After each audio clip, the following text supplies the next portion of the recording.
Taal Volcano is one of the world's smallest and yet one of the most active volcanoes in the country. Today, the volcano is a public health threat as it spews ash and steam up to 100 meters high. I'm Dr. Freddie Gomez. In the next half hour, we'll talk about the impact of Taal's volcanic activity to you and your health. You're watching CNN Philippines.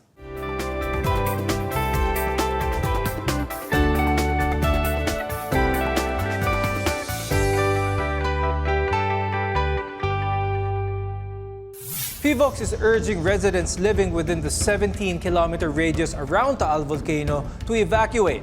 Experts say the volcano's hazardous explosive eruption is still possible.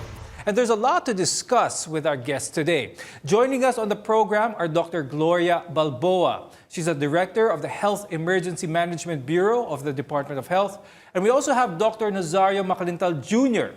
He's a pulmonologist from the Makati Medical Center. And we also have Dr. Maria Carissa Alejandro of Ayala Healthcare Holdings. Now, as we all know, the current situation, Batangas is still in a state of calamity. And what we want to share or give the information is how to deal with it. What exactly is volcanic steam and its composition that is detrimental or that is hazardous to people? When our Earth's crust opens, no, some of the gas comes out, and that actually is basically water, carbon dioxide, and hydrogen sulfide. 99% of that is those chemicals, and 1% would be those hydrogen sulfide, hydrogen fluoride, and carbon monoxide. Which are all bad for, yes. for human beings. Yes. We're not supposed to breathe them. Okay, now after that, after volcanic steam, what was seen mostly is the volcanic ash. So everyone is aware of that, just a thick amount of ash. And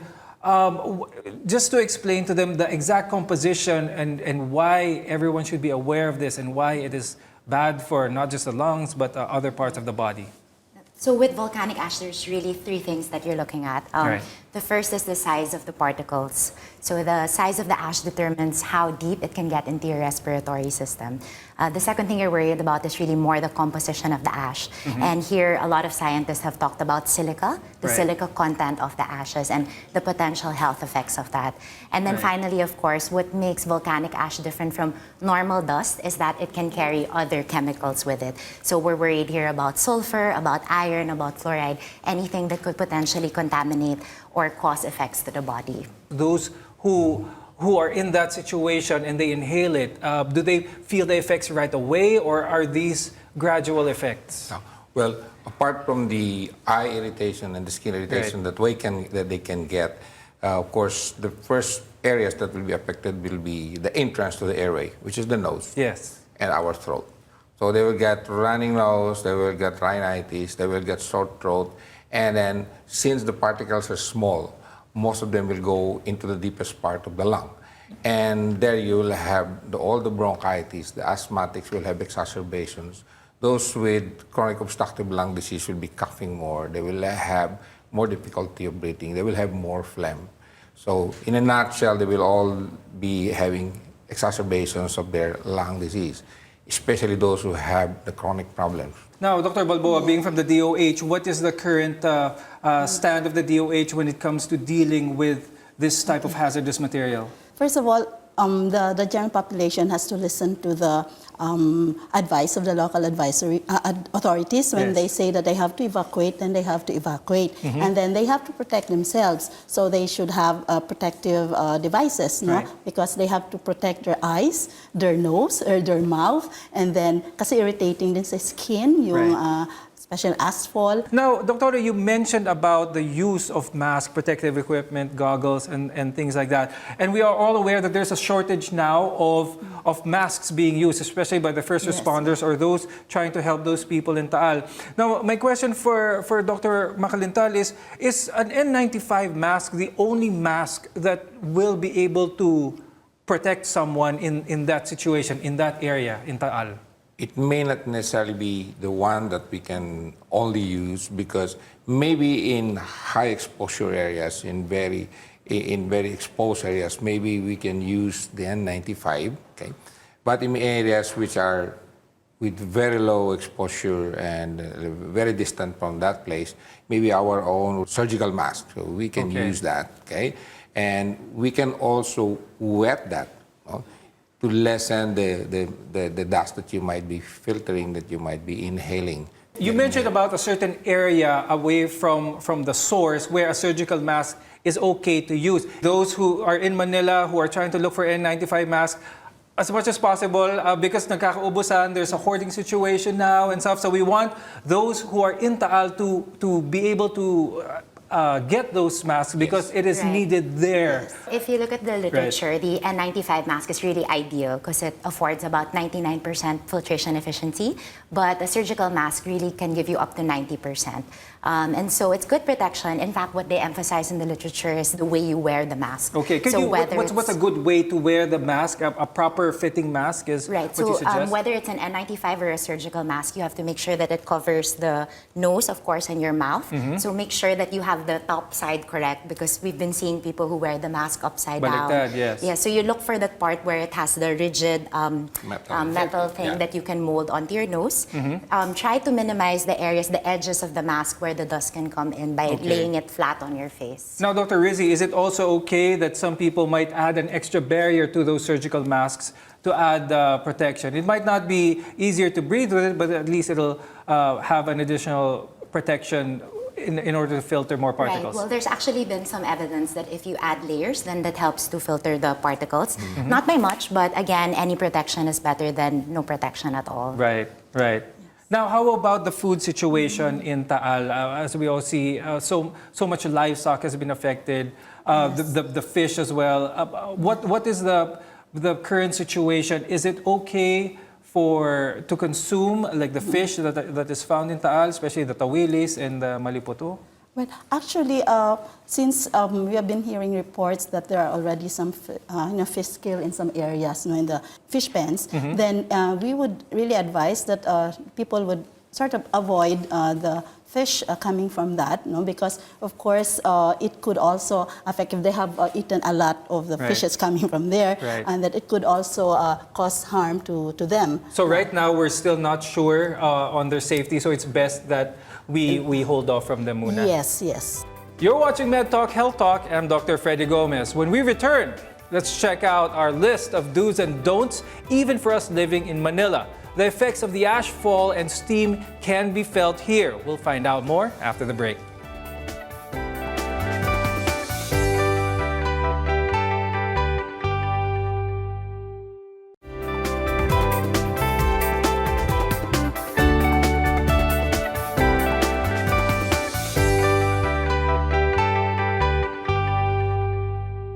Lahat po ng mga nanggagaling dyan sa area ng Taal, Batangas, dapat po talaga wala nang bibili. Kasi hindi po natin maaasahan yung safety ng ating mga mamamayan. And our topic today is the impact of the volcanic ash as well as the steam, which is a major concern even for us here in Metro Manila. We are seeing and feeling the effects of Taal Volcano's eruption. Welcome back to Med Talk Health Talk. I'm Dr. Freddie Gomez. Now, the FIVOX has been urging a total evacuation of residents and business owners who are within the 17-kilometer radius around Taal Volcano. There are two so-called zones of concern or danger zones. As you can see on the map, the first is the 14-kilometer radius around the volcano. An estimated 450,000 people live there. And you can see some of the towns within that area. Just to name a few is San Nicolas, Tagaytay City, Talisay, Tanawan, Balete, and Taal. Then there is the wider 17-kilometer danger zone. It has a total population of more than 900,000 people, and some 10,000 families are now living in evacuation centers. So for Dr. Balboa from the DOH, what are some of the measures being implemented by the DOH in order to address the current calamity situation in Taal? Okay, we are focusing on the affected population who are in the evacuation centers because they are a captive group, and then so we are providing them, as I've said, the dust mask, and then we have teams in the evacuation centers who are providing consultation, like BP taking, because there might be those who have hypertension because of the fear of everything, and then respiratory illnesses, because that is usually the most common if there's ashfall, and Right. also some skin irritation. And then we also are making sure that inside evacuation centers there would be safe water, That's water very spouted important, wall, yes. and then there is good sanitation, and of course there should be adequate toilet facilities, Right. so that they can really maintain water and sanitation in the area. So all of those are being addressed by the DOH Yes. and trying to make sure that it is there. Now, in situations like these, in calamity situations like these, everyone needs all the help they can get. And part of this, the Ayala Group has stepped up to the plate with regards to this. Is that correct, Dr. Rizzi? Yes, that's right, Doc Freddie. Actually, within the danger areas, so Cavite, Batangas, Laguna, we have our generica pharmacies there. I have 130 branches there. Right. And then our family doc clinics, where we have an additional 30 branches. And our priority has been to keep our pharmacies and clinics open to serve the public. Right. But beyond that, we've also mobilized the entire Ayala Group. Manila Water, for example, has donated water, talking about the importance of having potable, Right. clean water. course. Ayala Malls has offered their malls for shelter, and even Globe has offered to keep their telecommunication lines open. So a lot of things, and That's right. every amount of help is definitely welcome there. So what are some of what are your colleagues saying? Those who are on the site, how is the situation? Well, on the ground, I think the immediate concern is really more of the ash fall. In the days after the level 4 alert, we saw a lot of thick ash fall, so Right. it was difficult to get around. People were complaining about the sulfuric smell. Right. In the next few days, it's gotten a little bit better, but of course, we continue to remain vigilant. For Dr. Balboa naman, what type of situation are we seeing with the residents? How are they affected? So far, not. Of course, they need all the assistance that they can that can be provided to them. Aside from the Department of Health, there are a lot of other agencies and partners providing, like for example, the dust mask, because nakakaubusan na nga sinasabi, and then there are those providing food also, and then additional medicines, and not only in the evacuation centers, but also those who are living in nearby relatives, no, Right. they have to be looked after also. Merong mga areas where they can go to access the different health services. We are also providing mental health psychosocial support, and not only, of course, to the victims, but even the responders, because we have to That's- take care also of our responders. That is definitely very important as well. Now, in those areas, to keep things simplified, there are some basic do's and don'ts when it comes to areas like these. What are some of them, Dr. Rizzi? Well, I think the number one right now is to stay indoors as much as possible. Where you can avoid being exposed to the ash, you should do that. Right. If you need to go outside, of course, it's to wear the protective equipment, so mask and eye gear as well, because the ash can cause eye irritation. And it would help kung if they could put yung mga curtains na medyo basa, no? Because that could prevent the entrance of this dust. So to keep their house as sealed as well as they can, Yes, yes. to prevent any unwanted ash from entering the house. So what are some of the basic do not do things when it comes to situations like these? For those people who are already having the exacerbations, who are more prone, number one, they have to continue their medicines. Very important, because there is, on top of the chronic, there is the acute component of a disease, and that can pretty well worsen. Okay, Right. that's number one. Number two, limit the exposure to this, and they have to wear the mask, whether they have the N95 or whether they have the ordinary surgical mask. It's very important they lessen the inhalation of these fine particles. Very good information there, Doctor. And when we return, let's discuss what's in that survival or emergency kit. This is Med Talk, Health Talk, right here on CNN Philippines.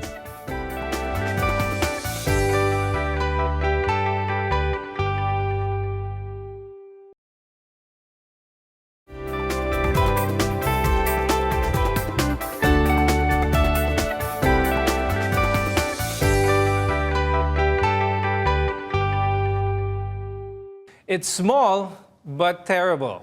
Taal Volcano is one of the deadliest volcanoes in the world, and it's a public health threat now that it's spewing ash and steam. Residents are still advised to not return to their homes yet. It's not safe because an imminent full-blown eruption could still take place. All right, so let's go back to our guests. So in this type of emergency situation, one of the practical things, one of the handy things to have is a go bag. We've had several discussions of this before when we had earthquakes not so long ago. And now in this type of calamity, a go bag or a bag that carries the essentials is a definite must. Yes, as part of preparedness, everybody's advised to prepare their emergency or the go bag.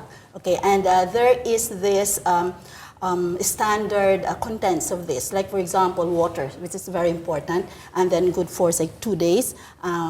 Food, the non-perishable food, and then the first aid kit. Okay, especially those with chronic diseases, those who are on maintenance drugs, they have to bring that. And then a whistle and a flashlight is very important. And all the other, the toiletries, of course. So they have to put it in a bag that is ready to be brought anytime that they are advised to evacuate in any disaster or emergency. Okay, so it's just the basic necessities. No need to fill it up with things that you do not need because weight is an issue. Eventually, it might become too heavy. Now, Rizzy, do you have an emergency go bag? I do. I need to update it. I think baka Could you luma na share yung some mga- of what are some of the essentials as a medical practitioner that you see is essential in your go bag? Well, I think number one, the medical kit. So making sure that you have all the basic medicines that you need there. Emergency contact numbers are important too during this time period. But I think taking a page from history, what we also want to remind people is don't forget your general health. So for example, during the time of Mount Pinatubo, where we had a lot of ashfall, we actually didn't encounter too many respiratory cases. What we had a lot of during the time was measles, diarrhea, respiratory infections. Of course. So it's important to keep your general health in mind as well. Okay. In the supplement, what I also do, I upgraded our personal protective equipment at home. Oh, okay, so yes, I start with the head. So we upgraded. We have all the masks. We have all the helmet, and inside the helmet is a mask. Okay. And there's a supply of masks for about a week. Short-term medications for the usual pains, and to keep the patient comfortable. Okay. And all of these are in a readily accessible area. Yes, separate bags, easy to pick up and go. Okay, and with the label outside. Okay. And mine is in the car. Okay. So before we go, could we have a message from you for our viewers out there, some information that might help them through this very difficult time? Start first with Dr. Balboa. Okay, so first and foremost, as a reminder to all the people living near the Taal Volcano is that, because there are still those who have not evacuated, so they have to do that, and then they have to protect themselves, wear dust masks, protect the eyes, and then the skin, and then if they have already symptoms of any illness, they have to go to the nearest health facility, or in fact, even in the evacuation center, there are health personnel. They have to seek consultation, and then they have to be very careful with the water and the food that they eat. In the evacuation centers, they have to make use of the sanitary toilets so that you can really maintain proper sanitation and hygiene. And then also, just remind them that we really have our health workers who are providing not just medical consultation, but also mental health, psychosocial support, and even nutrition in emergencies. So they're just around, and we will be mobilizing even more teams coming from the other regions to assist Region 4A. Well, that's good to know. That's good to know, definitely. Dr. Rizzy, a message for your audience. I think it's really to keep yourself aware, informed, be cautious. At the Ayala Group, we're really looking for ways that we can help out as many people as we can. At our family doc clinics, we'll be offering free consult in the affected areas. So continue to keep yourself safe and prioritize the safety of your loved ones too. Yeah, that's good to know as well, and much needed help as well. Dr. Makalintal, a message for We your... have to update our survival kit and make it handy and readily available. It's easy to pick up anytime. But of course, you have to update your listings. There we go. And with that, I'd like to thank Dr. Makalintal from the Makati Medical Center, who is our pulmonologist and expert on anything respiratory. Dr. Rizzy from Ayala Health, thank you for joining us and sharing your insights and your help as well. And Dr. Balboa from the Department of Health, thank you very much for all your insights, your tips, and helpful advice. I'm Dr. Freddie Gomez, and I'll see you next week. Stay safe, everyone.